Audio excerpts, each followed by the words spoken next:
在你老祖宗面前用魂殿的斗气，你不怕我打死你？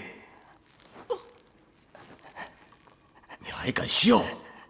你以为你用那些炫人耳目的邪术会很高明吗？呸！不高明也逼退了你一步。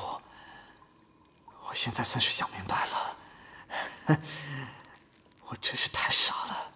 自从我进了这个斗气阁，我就被那些斗气所困住了。那些东西虽然是好，但又有什么用呢？你敢说我们萧家斗技没有用？对敌之时，想用什么就用什么，什么合适用什么，何必分你的斗气我的斗气？斗气本就是天下公器，门派之间正邪之分，不过是人们一厢情愿编出来的罢了。你什么意思？我不会成为一个斗气阁里的活死人，我更不会被这些东西所阻碍。现在，我可以打败你。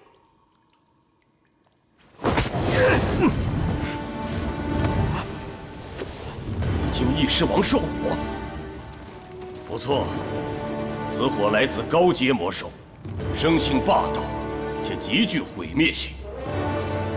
不过，此火对我没门，你还有其他的招吗？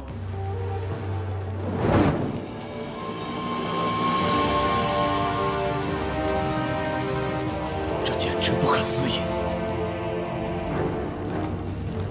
你竟然有在日月同辉之时，在极寒与极阴之地出现的古灵冷火。兽火难得，异火更难得。你能收服这两种极其罕见的火，说明你天赋异禀。我们萧家后继有人了。住手！这两种火生性排斥，犹如素皮一般，极不相容，合在一起会爆炸的。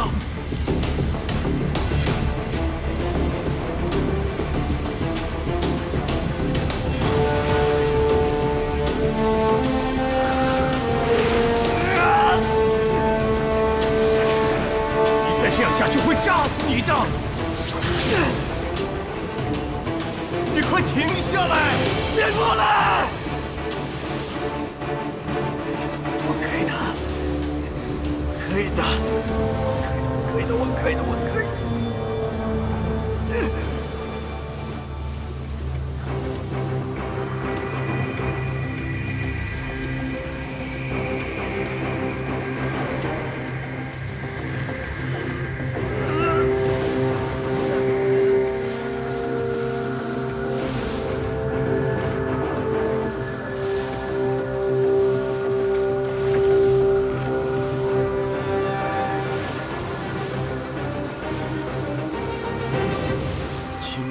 心火，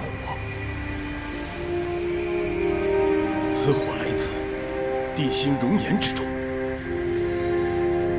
，10年成林，100年成形，1000年成莲。大成之时，其色偏青，莲心生一簇青火，故名青莲地心火。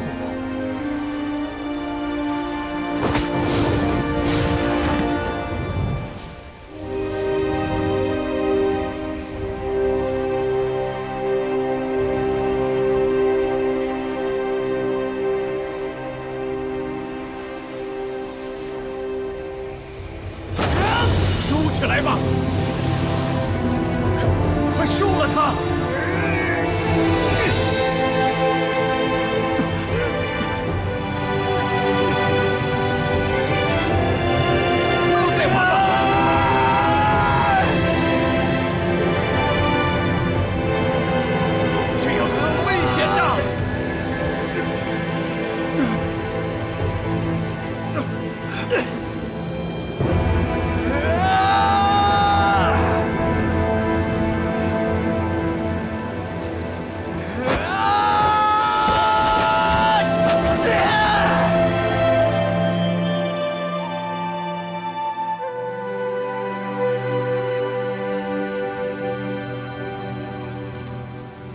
火相融，三火相融。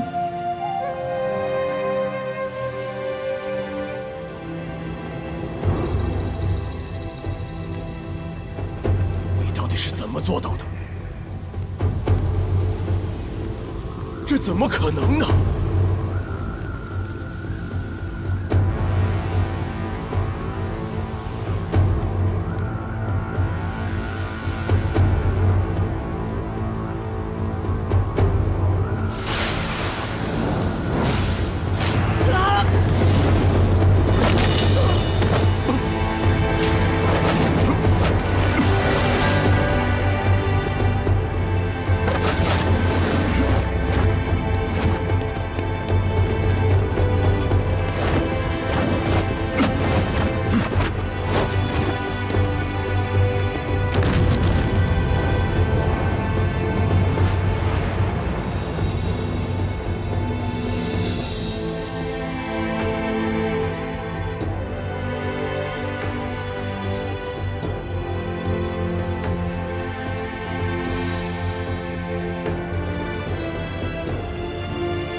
老祖宗，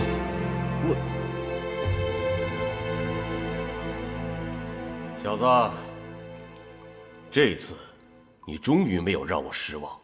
你要是有我这个功力，再扔出第二个莲花，我看就算魂灭生在你面前，他也会狼狈逃脱的。是我无礼了，老祖宗。我啊，根本弄不出第二个，这第一个火莲就已经耗尽了我全身所有的斗气了。是啊，你的斗气没有达到斗皇的地步，想扔出第二个也难。不过仅此一个，足以惊世骇俗，惊天动地了。哼哼，你是从哪儿学的？是我自创的。在我得到异火之后，我有试着玩过。我将古灵冷火和兽火融合到一块儿，扔出去让它爆炸，威力巨大。不过，今天这三火相融，我也是第一次。我刚才看你的样子，就好像换了一个人，就像一尊佛像，盘坐于青莲之上，神圣而不可亵渎。你给他起名字没有？叫佛怒火莲。佛怒火莲。天下至尊至大的，莫过于佛祖；至刚至阳的，莫过于异火。传说佛祖一怒，洗清天地，所以我才起这个名。了不起，这一招担得起这个名字。多谢老祖宗。今天刚好是第30天。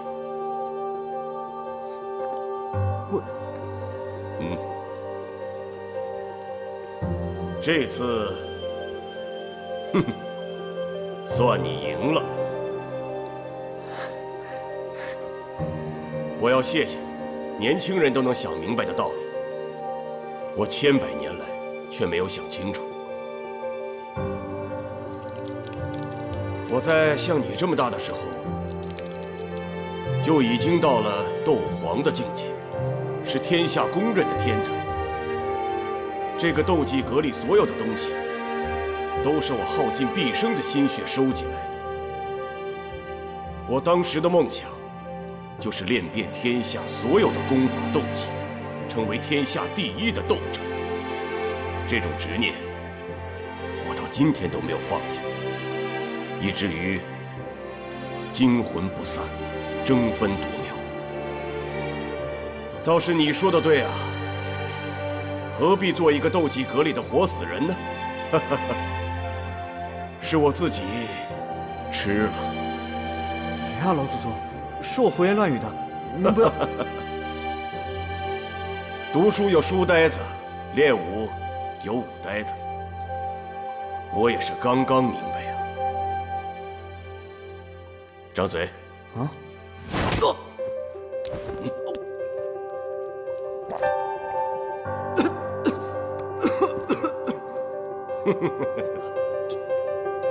这什么药啊？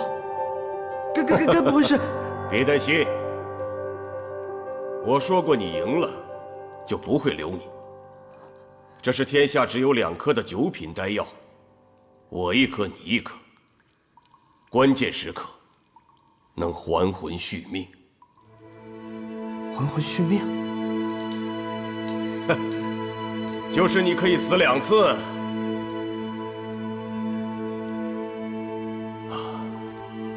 60年后，记得来看我，跟我讲讲外面那些事情。是，老祖宗，60年后，萧炎一定来看你，到时候咱们好好的打一场。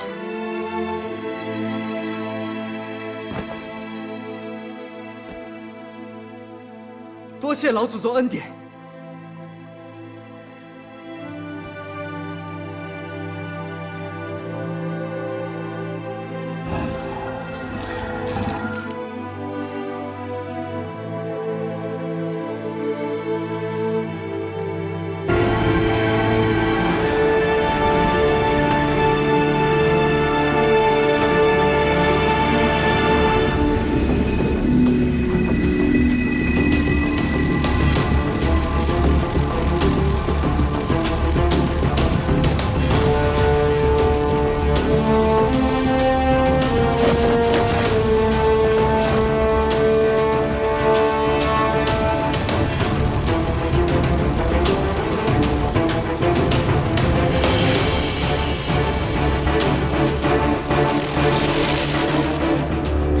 我想努力做一个强者，我想知道我娘死去的真相。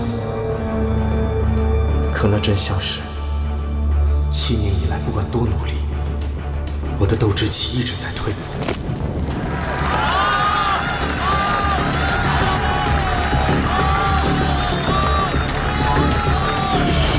萧炎上场。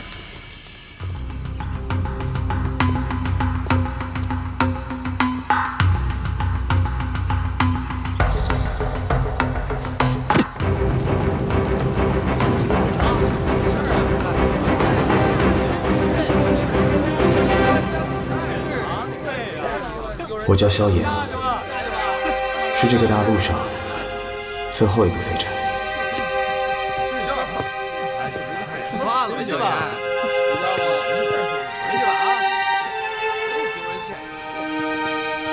萧薰儿上场。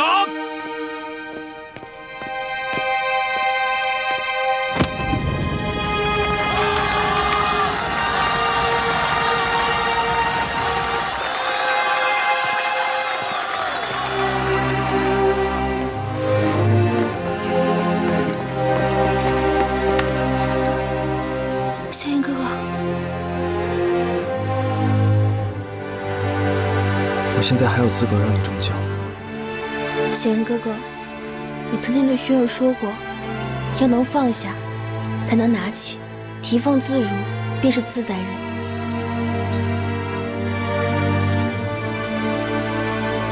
我们回去吧。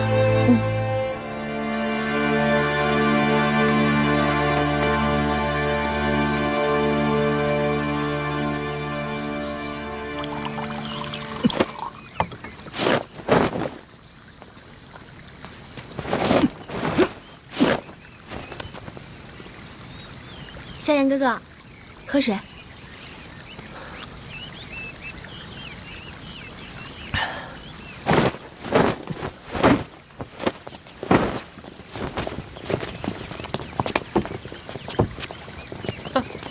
瞧瞧嘿，废物倒是挺努力呀。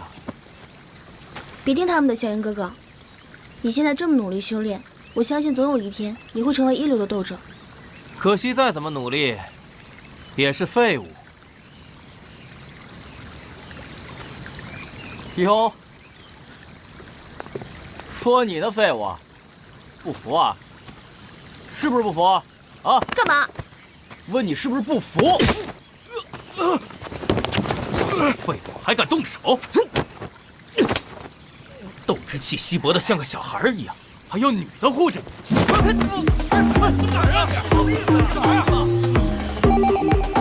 追啊！追！追！别跑！别跑！站住！别跑！站住！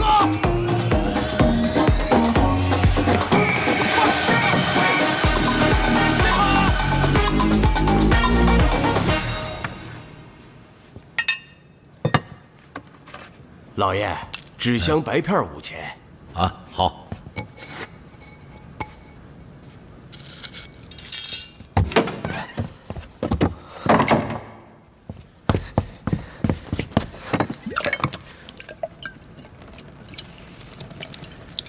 又打架了？当了。爹，你传我怒石狂罡功法，我要打败他们。你不是那块料。我可以没日没夜的练，我比他们都要努力。就算我退步，我也不会像你一样，自己废了斗气，躲在这里看账本。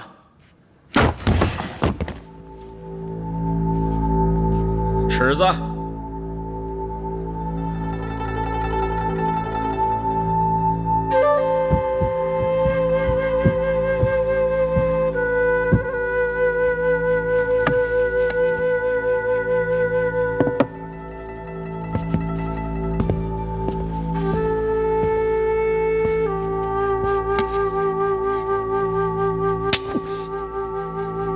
管好你的嘴，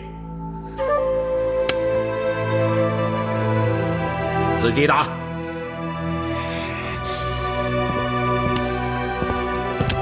跟我来。走走走。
小燕哥哥，谢谢。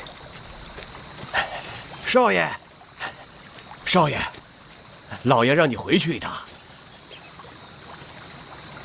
哦，好。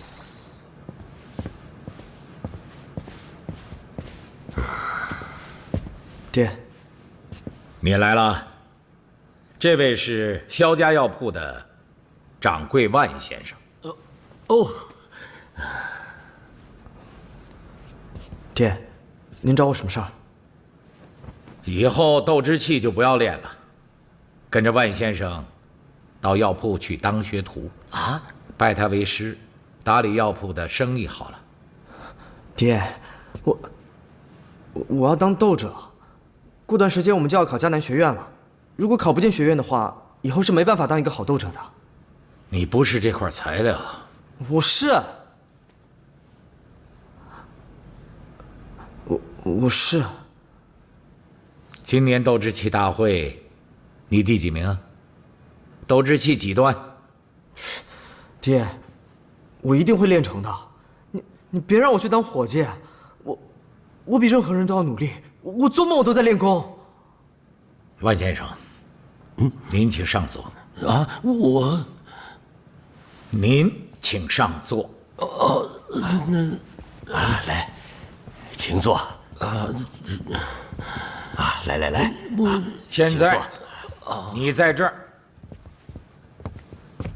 奉茶，跪下，给万先生行大礼，任他为师以后打理药铺的生意。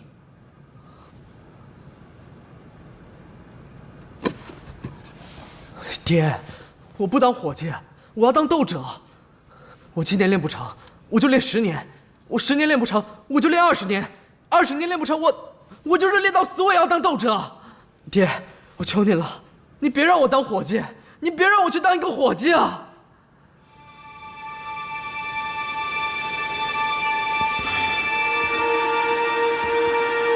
孩子，你这样的资质，做了斗者死得更快。如果你出了什么问题，我没办法向你娘交代。认命吧。来，拜师。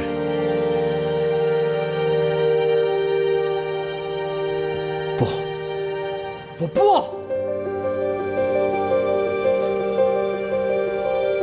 好，你金贵，那我替你。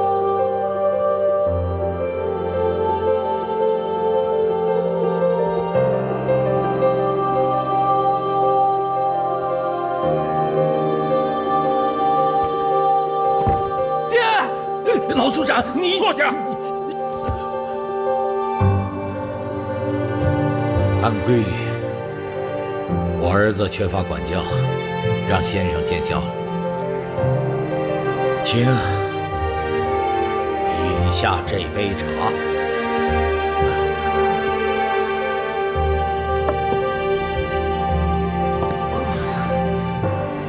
老爷，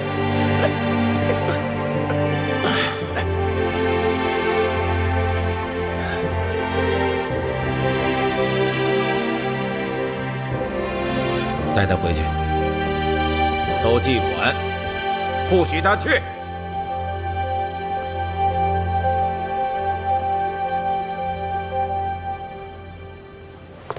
后院呢，是囤药材的地方。那边存着的呢，都是药酒坛子。哎，记住了啊，这个特别贵，你可别摔碎了。来，现在先把这个巨灵草炸了。哎，你别抓那么多呀！把药草压实了，再下刀，切碎点儿。哎，我听说你练过，我平时啊也喜欢打几下。前一阵我在斗技馆墙头上偷学了几招，我打下给你看啊。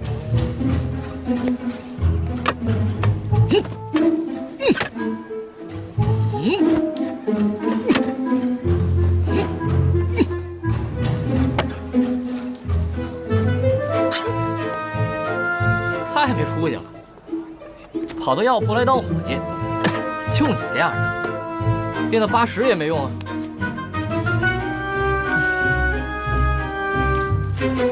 哎，你慢点儿，这都弄坏了，师傅又该乱骂人了。你把炸好的巨灵草送到斗技馆去。哪个斗技馆？当然是萧家的斗技馆了，组长吩咐过了，说他们要考江南学院，然后每天需要补充气血，啊。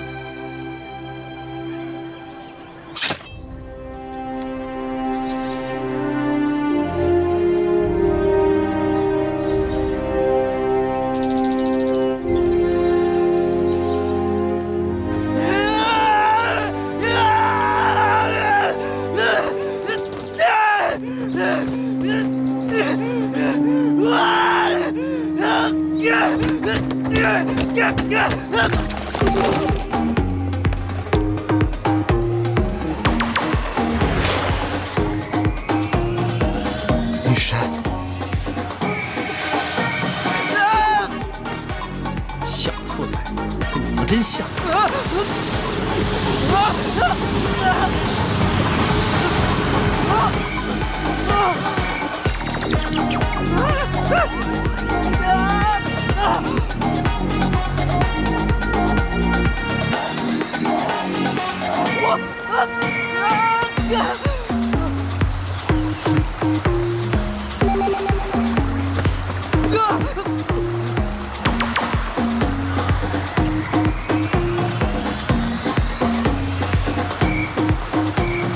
你是谁？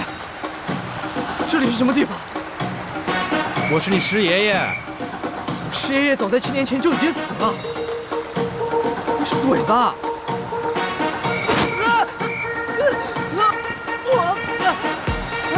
你刚刚说谁是鬼啊？你不是鬼，你不是鬼，是什么？师爷爷，师爷爷。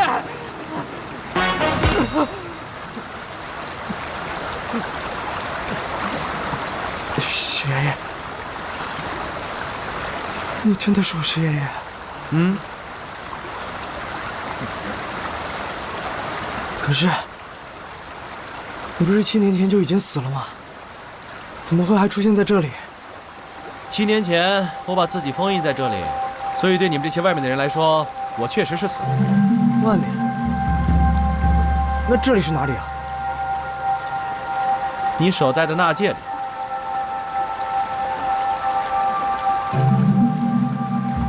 我们在我的纳戒里。跟我来吧。外面的人呐，怎么想也想不到，他们这么多年一直想要的星陨阁宝藏，一直都在一个傻小子的手里。我啊，要是再不佩服自己的神机妙算，我都不好意思了。星陨阁的宝藏在这里面吗？是啊。当年你娘拼死把我救回来，我怕这些传承1000年的宝藏落入坏人手里，所以就叫你娘全部搬进来，跟我一起封印在这里。不过这些年，我2个徒弟，一个投靠魂殿，一个自杀身亡。我呢，孤零零的躲在这个戒指里。哎，不过还好有你，要不是靠稀释你小子的斗之气啊，说不定我早就魂飞魄散了。你稀释我的斗之气？是啊，我天天练，天天退步的斗之气，是你吸的？嗯。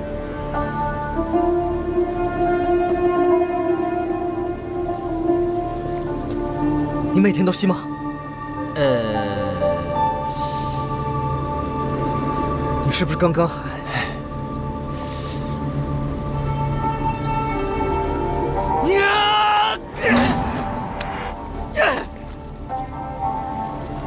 你知不知道，我这些年因为斗之气全失，我受尽了侮辱啊！都是因为你。还有，我娘为了救你，还有什么星陨阁的宝藏，给那群人白白逼死，白白逼死！你知不知道？你竟然躲在这大街里，你不出去？出不去嘛。再说我现在斗气没恢复，出去也打不过他们呀。你害我娘！我打死你这个老家伙！熊孩子，怎么对师爷爷没大没小，动手动脚的？你这么厉害，你敢跟我出去吗？出去？去哪儿？去报仇。云山、燕落天，所有逼死我娘的人。不去，我才刚恢复呢。师爷爷，刚才不是叫我老家伙吗？你可别跪啊！我一看见人下跪，我就紧张。这样吧，你也别着急，让我先休息休息，恢复元气。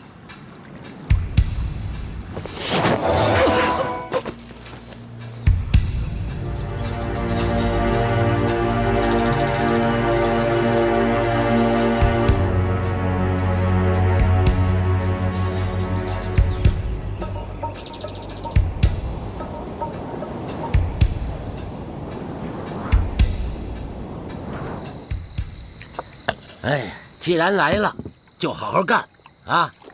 做不成斗者，那卖药也不差啊。别说炼药师了，啊，就算药行商人啊，跟药铺掌柜的，啊，也是高人一等的，啊，人上人，这受人尊重有什么不好？是不是这么个理儿？你琢磨琢磨。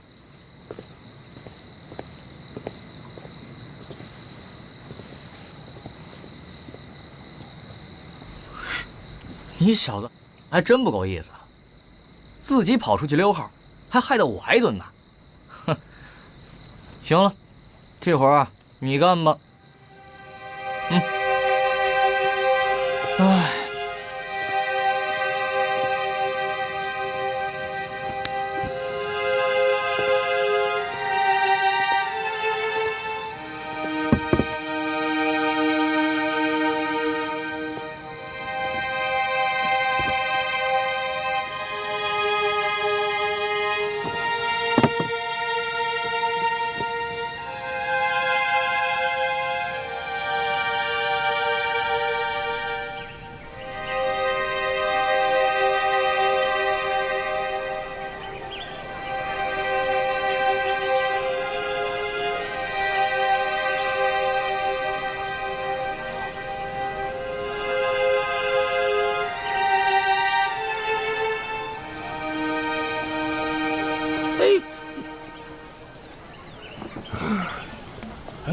酒呢？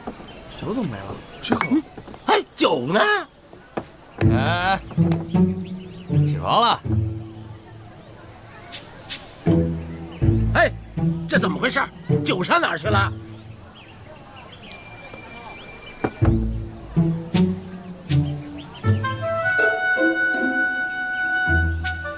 说呀！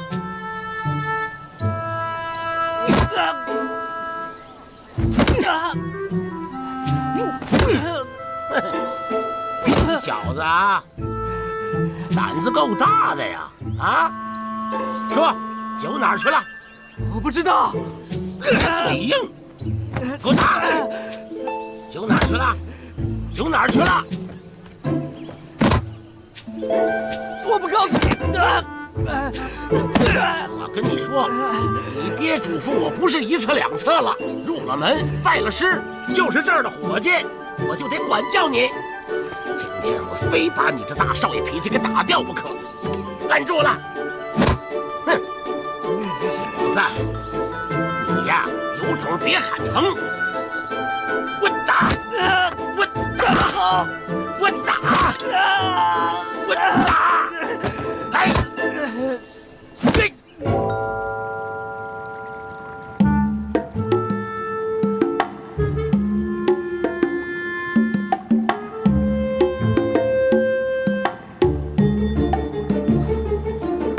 石爷爷，酒量不错。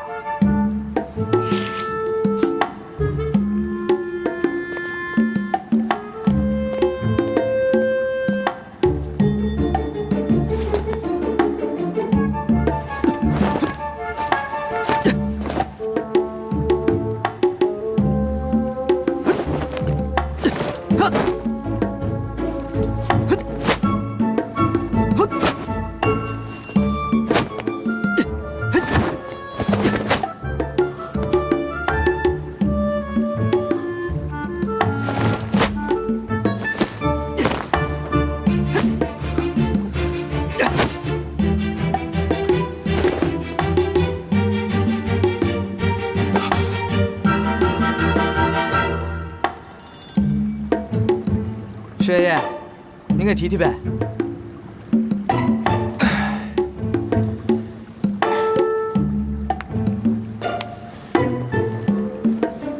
裤子掉了自己提，这事跟我没关系。这套拳呢，是我娘教我的，而我娘是您教出来的，所以这套拳我要是打错了，那就直接是您的责任。而且再说了，您是何等人物啊，是不会白白的喝我的酒的，对吧？哎，你这道拳不错，上茅厕呢用来赶苍蝇啊，那很合适。可惜如果斗之气的基础再好一点，这道拳打出来，哼，效果不一样。是，我娘也说过，斗气大陆要以气御拳。只是啊，我这7年来练的所有斗之气，全让您给吃干净了，我一点都不少。我的基础怎么好？再加上您老人家修养了这么多年，吸了这么多斗之气，依然还是不行，只是拿嘴说说，这我能理解。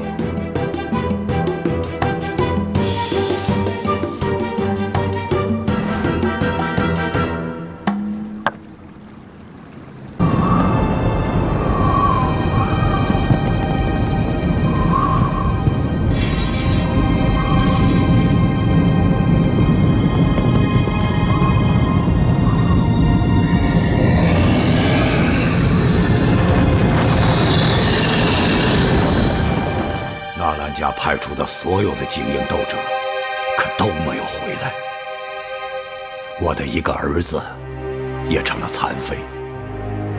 偌大的世家，满眼看去，其实只是一个空壳。想起将来要面对的危险，我夜不能寐呀，小老弟。5大家族，既要团结，又要自保。这是没有办法的事情。我的小孙女嫣然，她是纳兰家最后的希望，她要找一个更好的依靠，她不能嫁给萧炎。这怎么说法？就是这太不像话了！哎，真烦死了呀！这纳兰家，萧家的彩礼我10倍奉还。今日的宴会不是订婚宴，是结盟宴。从今以后，萧家的一草一木都由纳兰家来保护。要是谁跟萧家过不去，我纳兰杰第一个不放过他。老爷子位高权重，对朋友有这份担当，实属难得呀。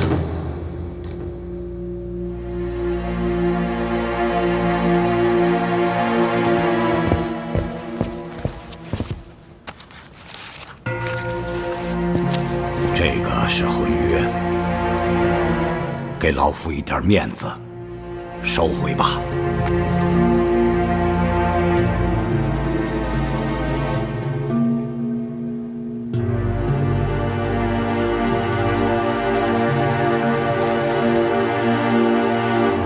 萧叔叔，悔婚这种事情，总得有人来承担责任。若不是为了保全萧家颜面，我爷爷便会强行退婚。萧炎，你若为了保全萧家颜面，我们便定下3年之约。3年之后，你来云岚宗挑战。你若赢了我，我便给你为奴为婢。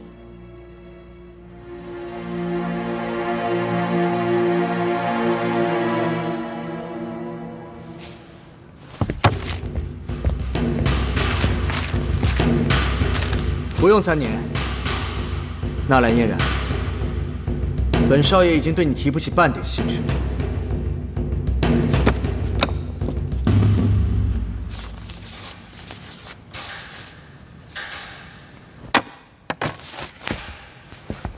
看来这订婚宴的酒是没有人会喝了。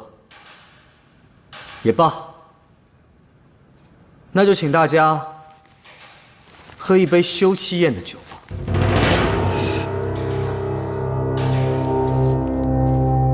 是萧家看不上纳兰家，爷爷，您请便吧。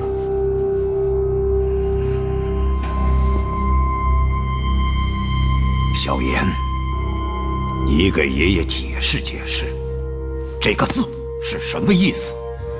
这个字念作休，因为这份婚约，所以嫣然是我的妻子。但是现在多了这个休字，所以她以后不是了。还没出嫁，怎么谈得上休？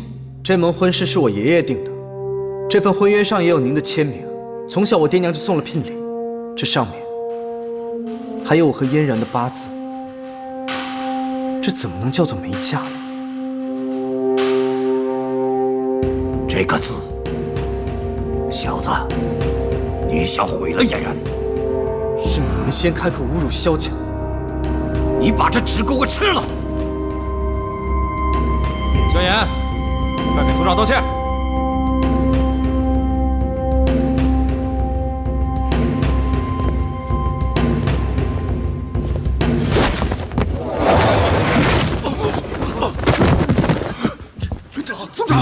族长！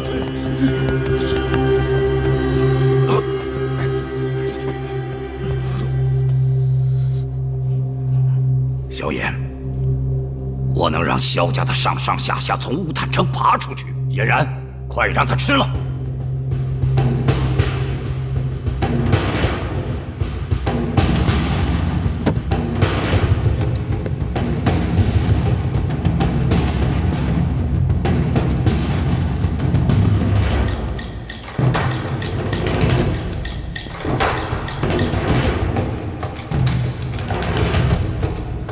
萧炎，爷爷让你吃，你便吃了。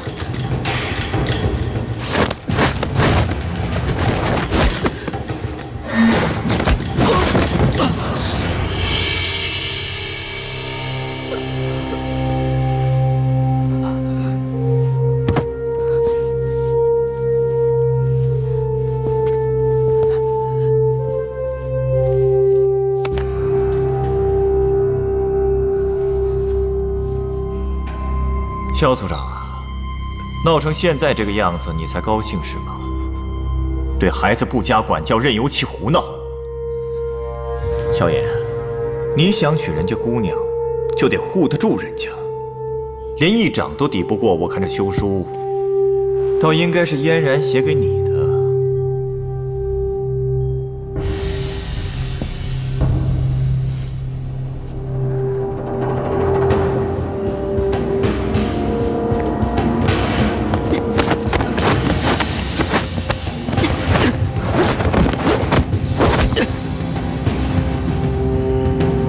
嫣然，别胡闹了！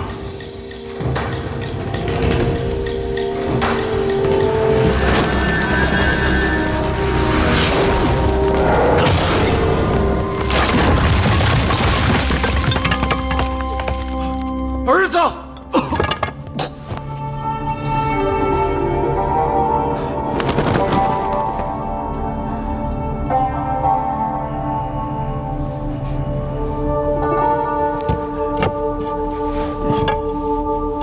儿子，拿来嫣然。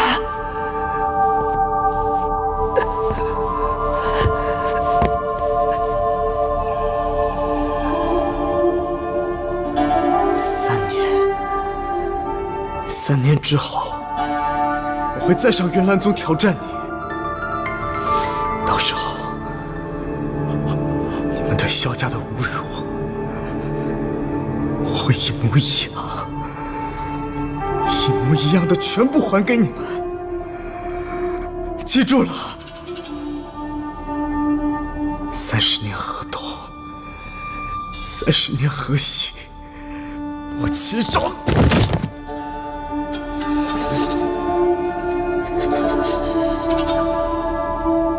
莫欺少年穷。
定会让他们还回来的。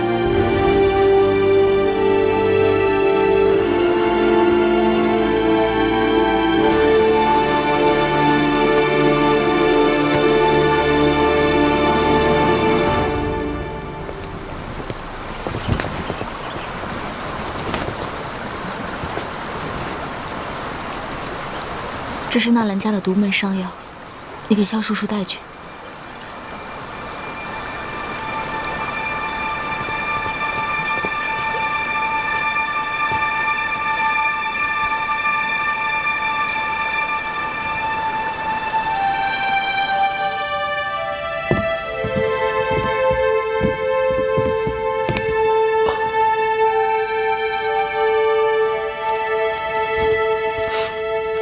听说你得了冠军，这是给你做的，送给你。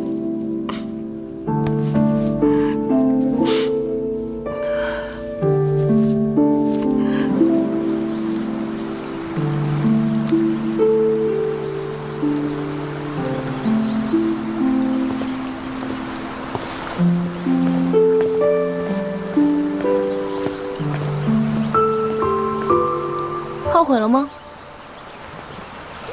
你是谁？自然是萧家人。我跟萧家的关系已经了结。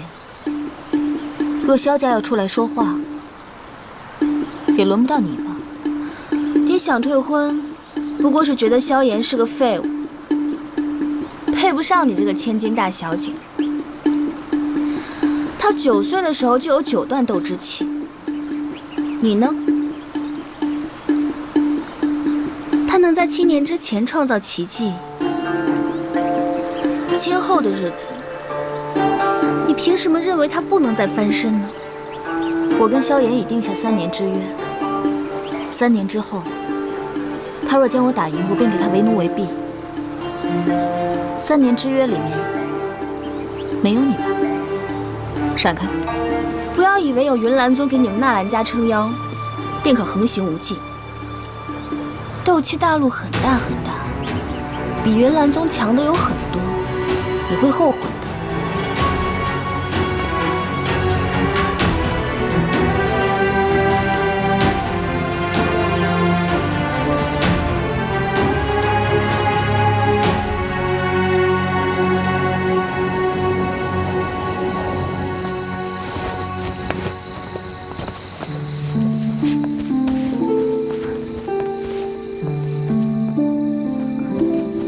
吃了，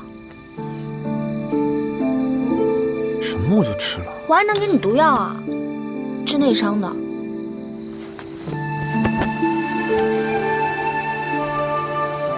气死我了！等我厉害了，我每天让纳兰嫣然吃纸娃。你们女孩子家说什么话呢？这要让爹听见了又该骂你了，不怕以后嫁不出去啊？我可不嫁人，我正准备跟爹说呢，我不学斗气了，我要在药铺学打算盘。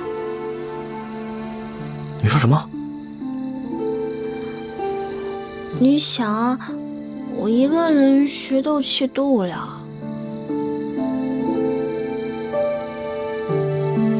你怎么会是一个人呢？不是还有很多练武的子弟吗？要不这样吧，我呢在药铺学打算盘，你呢炸药草，这样我们每天都可以在一起了。跟他们学斗气太闷了。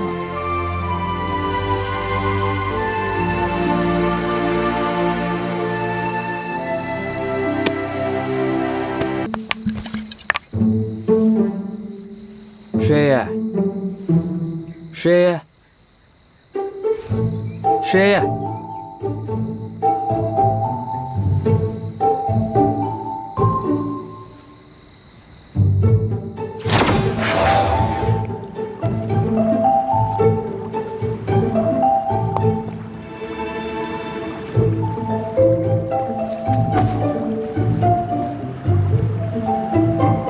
你可要想清楚了，喝了这些酒，你屁股要挨打的。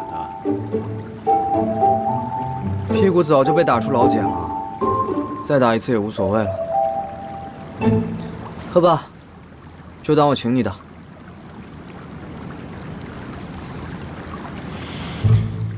你现在什么境界？斗之气3段。3年，就算给你30年，你再去找纳兰家那个女娃娃也是白给。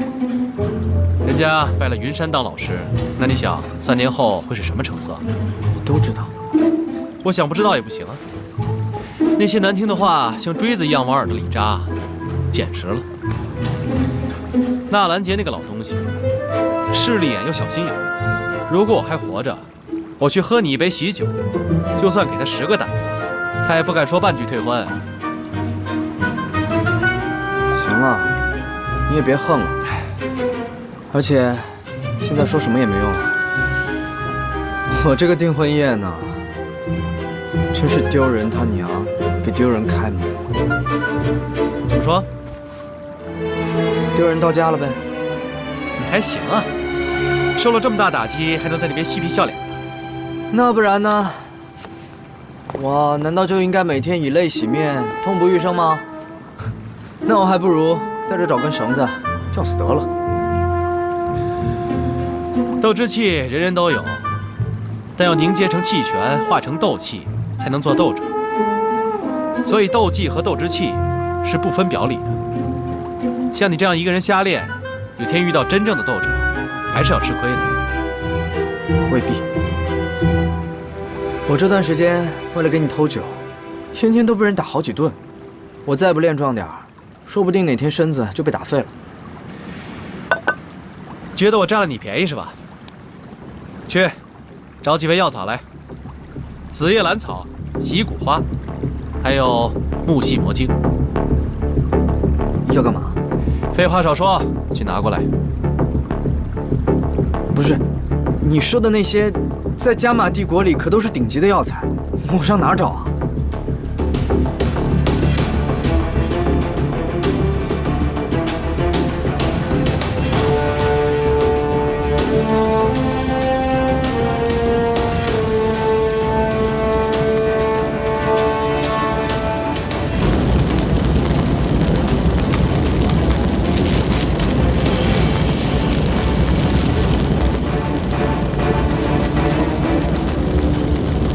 这个是异火。异火？你别学这个，很多人来抢的。天底下坏人很多。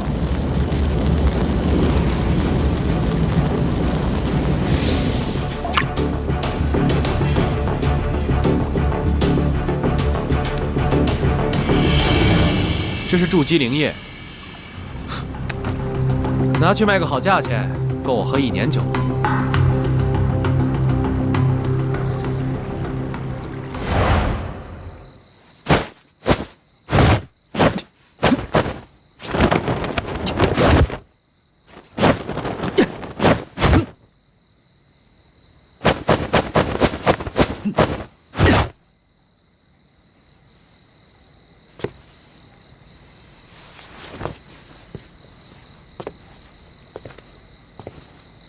爹，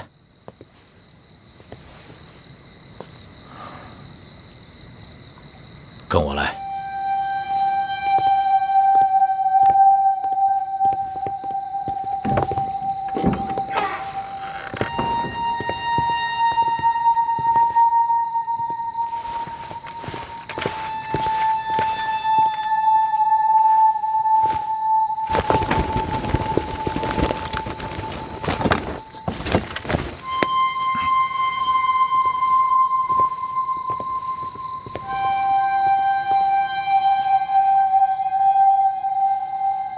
为什么杀他？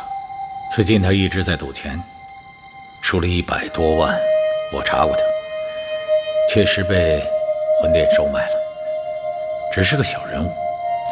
萧家有多少内奸我不知道，也没查过。萧家尚且如此，其他家族也应该是如此吧。我在想，魂灭生不用大举进攻，分化瓦解就可以扳倒我们。来，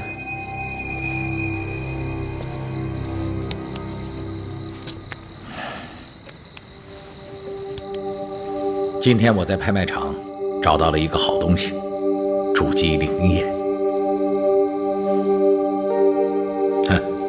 你在练斗之气的时候，擦在皮肤上2滴，用斗之气慢慢把它吸收了，这样你的功夫就会提升更快。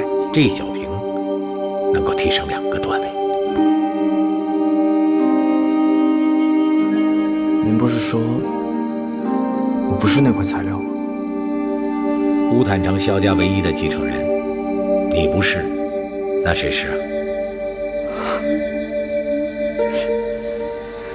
修行就像爬山，有高就有低。我和你娘都觉得你的天分比我好，但是怕你进步太快会狂躁。经过这次锻炼呢，一定会有一个新的认识。根扎得越深，树就长得越大。爹，我想回去学斗之气。一个药铺伙计尚且都可以成为魂殿的奸细，藏在这儿比较安全。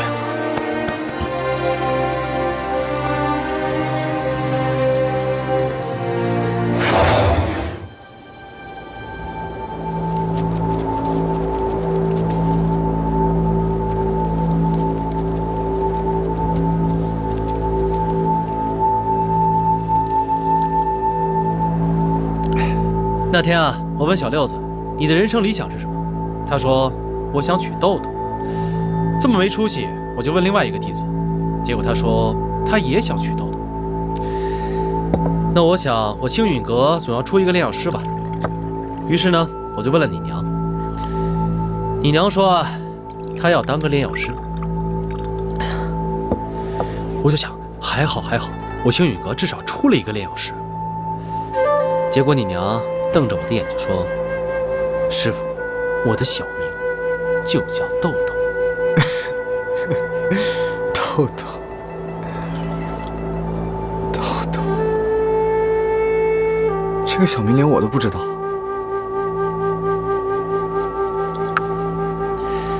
萧家跟青允阁关系其实本来不错，但后来翻脸，这事情跟你脱不了干系。跟我有什么？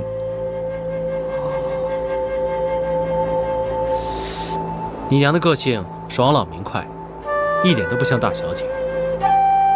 错的事情马上承认，对的事情马上去做。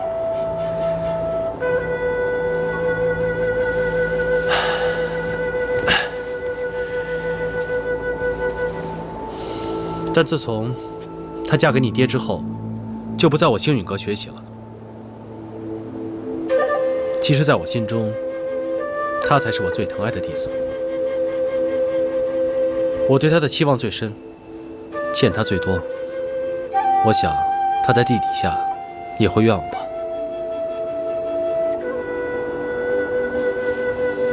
不会的。我娘走之前，非常的平静。她把那戒交给我，嘱咐我要保护好它。我爹说他心愿已了，死而无憾了。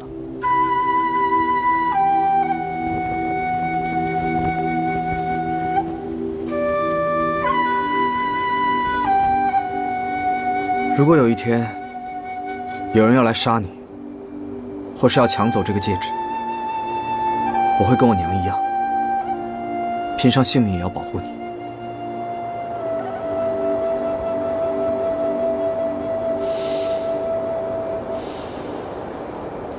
真的吗？当然是真的，因为这是我娘的意思。所以你不要担心什么教不教我斗气的事情，其实没差别。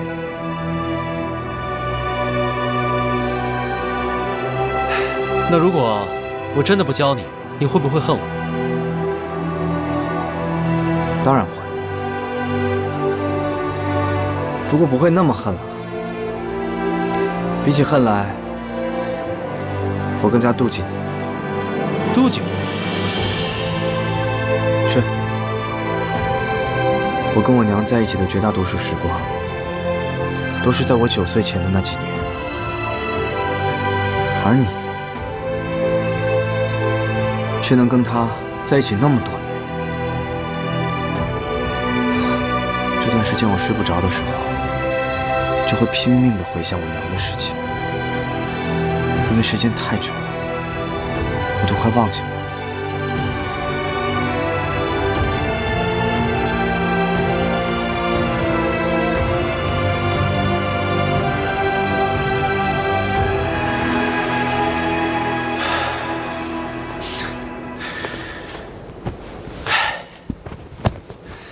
不是我不教你，你也要替我想一下，我怕教了你功夫，你就要去报仇。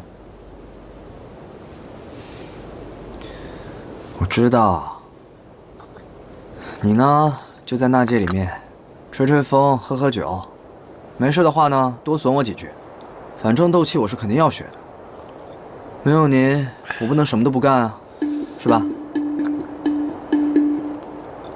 有一句话是这么说的：没有张屠夫，还不能吃连毛猪了。哎，小子，讲话越来越难听了啊！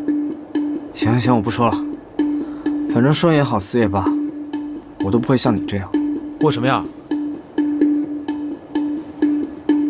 说了你会生气的。我没那么容易生气。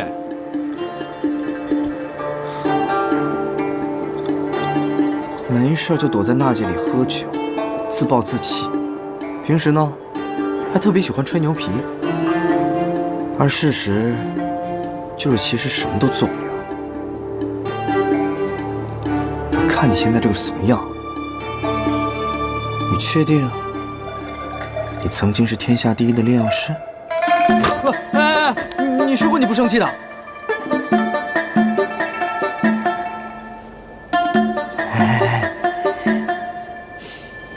小子，你是不是真的想学斗气啊？那你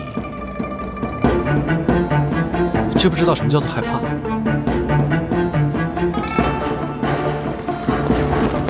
这里面有一只2阶魔兽龙蝎，你用青灵草的烟把它熏出来，杀了。如果你能做到，我就教你斗气。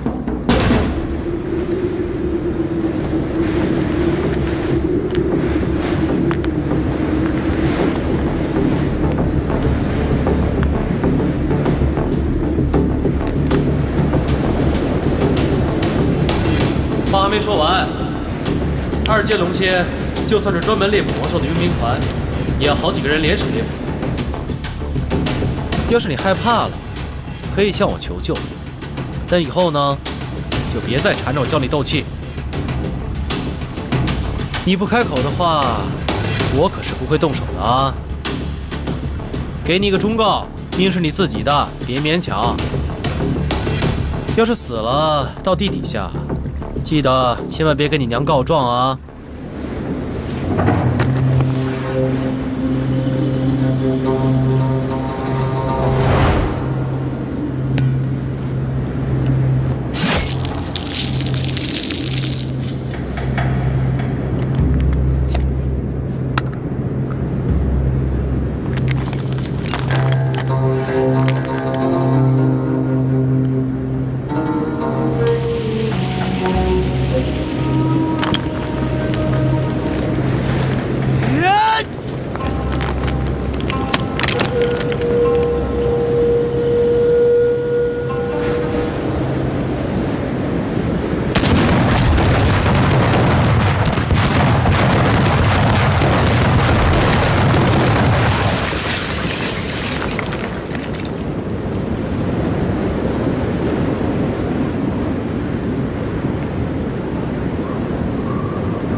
别逞强，你斗不